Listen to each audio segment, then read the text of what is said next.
R D Gupta, प्रतिलेखन संख्या 23।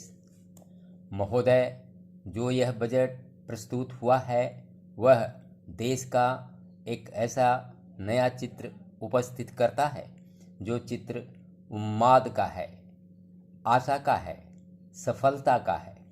इसमें नए कर ज़्यादा नहीं लगाए गए हैं और जो थोड़े से कर लगाए भी गए हैं वे इस ढंग से लगाए गए हैं कि सभी लोगों पर उसका बोझ पड़ता है। इससे भी उनको निराशा हुई है।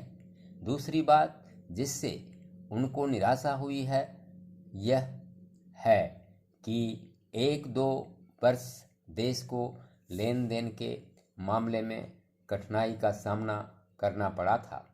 योजना को कठिनाई में पड़ना पड़ा था, वह कठिनाई दूर हो गई है और मैं सदन की तरफ से उन देशों को धन्यवाद देना चाहता हूँ।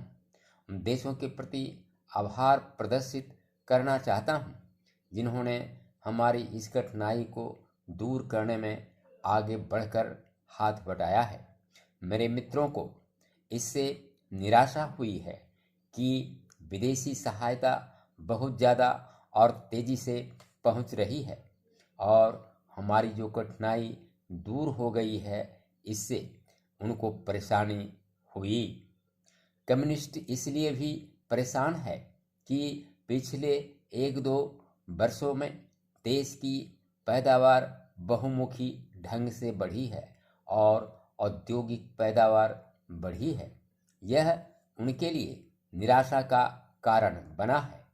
उनकी निराशा इसलिए भी बढ़ी है कि उनका मालिक, उनका मित्र हमारे देश की सीमा पर जब फौज लेकर खड़ा है और जब देश पर खतरा है तो क्यों देश की आर्थिक हालत, क्यों देश की वित्तीय हालत तथा दूसरी हालत इतनी अच्छी हुई है और क्यों इतनी अच्छी छवि उभरी है।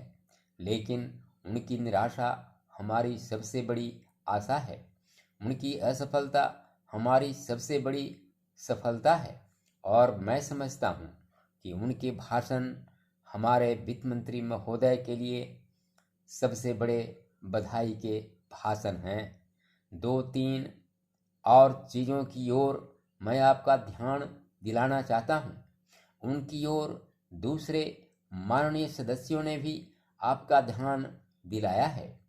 हमारी सरकार का ध्यान भी उसी ओर गया है, लेकिन मैं समझता हूँ कि उन पर और अधिक ध्यान देने की आवश्यकता है। पहली बात तो यह है कि जब चीज़ों की पैदावार बढ़ रही है, जब देश उन्नति की तरफ जा रहा है, तब भी देश में कीमतें बढ़ रही हैं। महोदय, यह मानना कि उनको रोका नहीं जा सकता गलत है। इस महंगाई को रोकने के लिए कुछ विशेष कदम उठाने होंगे, कुछ विशेष काम करने होंगे। एक विशेष चीज़ जो इस बजट में आई है और जो घबराहट पैदा करने वाली है यह है कि देश की पैदावार तो बढ़ रही है, देश का विकास तो हो रहा है, लेकिन इसके साथ ही साथ देश में बेकारी बढ़ रही है और ख़ास तौर पर पढ़े लिखे लोगों की बेकारी बढ़ रही है। लोगों का बेकार होना खतरनाक चीज़ है। हमारी स्वतंत्रता के बाद शायद यह पहला अवसर है जब हमारी स्वतंत्रता के ऊपर एक आघात हुआ है और हम जिस प्रकार अपनी स्वतंत्रता की प्राप्ति के समय अपना सर्वस्व बलिदान करने के लिए तैयार थे, उसी प्रकार इस समय भी हमें तैयार होना होगा। माननीय प्रधानमंत्री जी के मत से मैं सर्वथा सहमत हूँ। यह एक ऐसा अवसर है जिस पर कि इस देश की प्रतिनिधि संस्था जो यह लोकसभा है उसे इस संबंध में अपनी स्पष्ट राय देनी है और उस राय को देने के बाद हमें उस राय के अनुसार सरकार जो भी कार्रवाई करे उसमें सरकार को पूरा पूरा सहयोग भी देना है। प्रजातंत्र में प्रजा के पूर्ण सहयोग के बिना काम नहीं चल सकता, चाहे वह कोई काम हो, छोटा काम हो या बड़ा काम हो।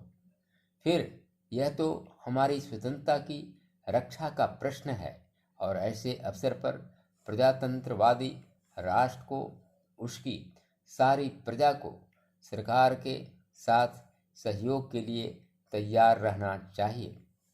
मैंने यह बात कई बार कही है और मैं फिर इसे दोहराना चाहता हूँ कि अनेक ऐसी बातें हैं जिनमें कि भिन्न भिन्न राजनीतिक दलों के होते हुए भी सब राजनीतिक दल मिलजुल कर काम कर सकते हैं। यह एक ठीक इसी प्रकार का अवसर है। मैं अपने प्रधानमंत्री जी की वैदेशिक नीति का बड़ा भारी समर्थक रहा हूं और कल इस सदन में इस संबंध में जो बहस हुई उससे भी यह पूरा परिणाम निकाला जा सकता है कि जहां तक हमारी वैदेशिक नीति के सिद्धांत का संबंध है वहां तक इस सदन का कोई दल, इस सदन का कोई भी सदस्य उन सिद्धांतों के विरुद्ध नहीं है। कल मैंने बड़े ध्यान से अपने साम्यवादी दल के नेता का भाषण सुना। उन्होंने यह कहा कि मूल प्रश्न हमारी मूल नीति के समर्थन का है।